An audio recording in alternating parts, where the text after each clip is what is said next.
In this week's video, I'm going to show you how to record presentations like this instead of like this using Zoom. So I will show you how each of them are recorded on Zoom, and I'll also show you with a green screen I've got behind me and without, because actually the results without a green screen are really quite great as well. And I'm also going to share with you a couple of extra little tips and tricks that you can pick up along the way in order to do this really, really well. So let's get into it. So the first one I'm going to show you is with my green screen, because that is usually how I record. So on Zoom on the desktop, you're going to hover over the bottom and the black toolbar comes up.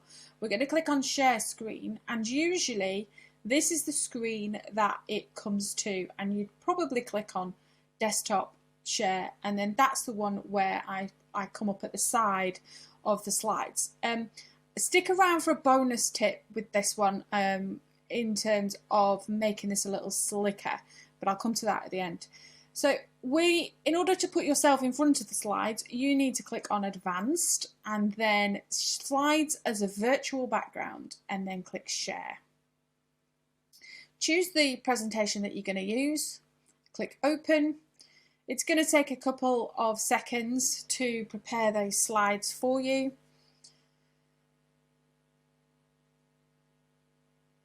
And then voila, here I am.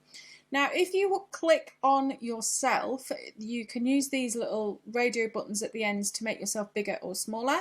And if you hover, click and drag, you can then move yourself to wherever you want to be on screen.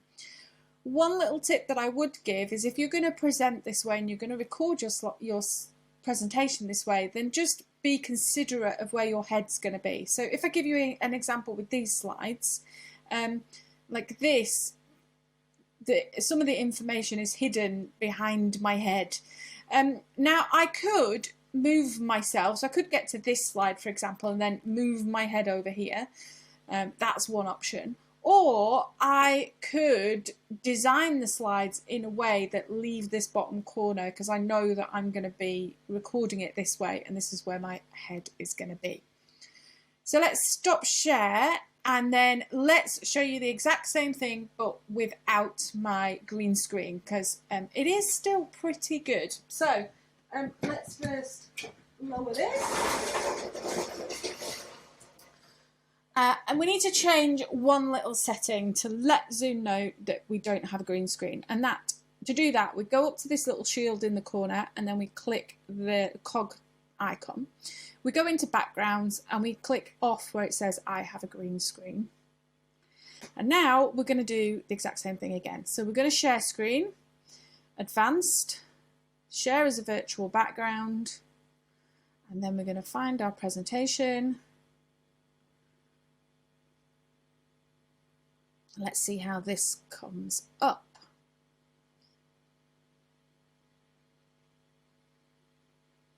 And there we go. It's pretty good, isn't it? I do have spiky hair, so sometimes I get a little bit of a kind of like a little outline, because it can't pick up where the background versus my hair.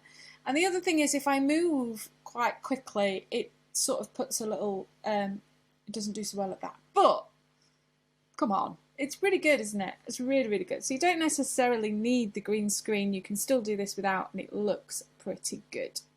Bonus tip about presentations and doing presentations on Zoom. This is about the way in which you share it. So when we go into share screen and we go into the basics option, most people will click on desktop in order to share their screen, but we have some other options here which I want to talk about. If you share the desktop, you use that desktop option, it shares all of the things that are on your desktop, which is great if you're going to flick between certain screens on your the presentation, but then you want to, I don't know, go into YouTube for a video or something like that. You want to kind of flick between them. It's great if you do that, because it will always share everything that you are doing on your desktop. However, I don't do it that way. So what I do is in my presentation, if I just open this presentation in PowerPoint, there is a little setting that I use in here, which is in slideshow. And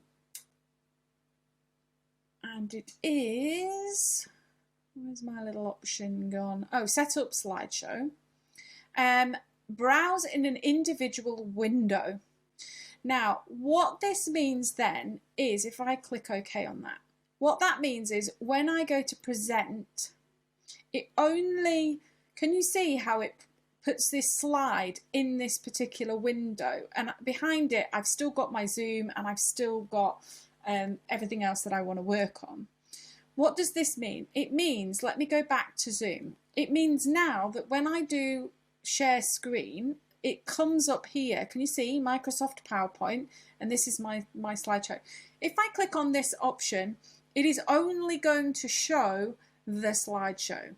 And I can be free to be doing things in the background. So sometimes I have like some notes on a presentation and I want the notes visible. I don't want everyone to see the notes. I just want them to see the PowerPoint presentation that I'm using. So for that reason, I will click on this button and it will only share that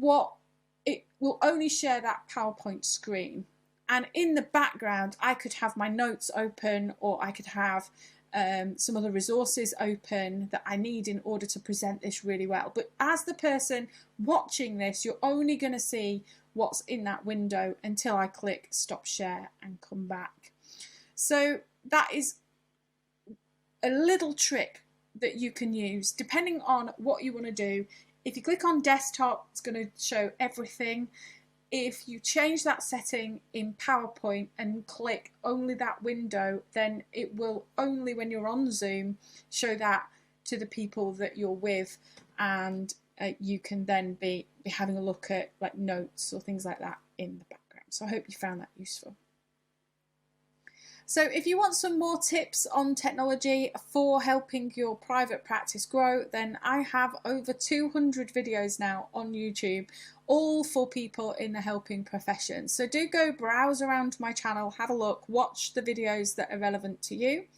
And if you want to know more about the Build It Brilliant services that I offer, I help people with strategy, I help people with mindset, and I also have a wonderful associate team, and we do all sorts of projects, including websites and brand stuff and social media and all sorts of stuff to help you to get out to more people.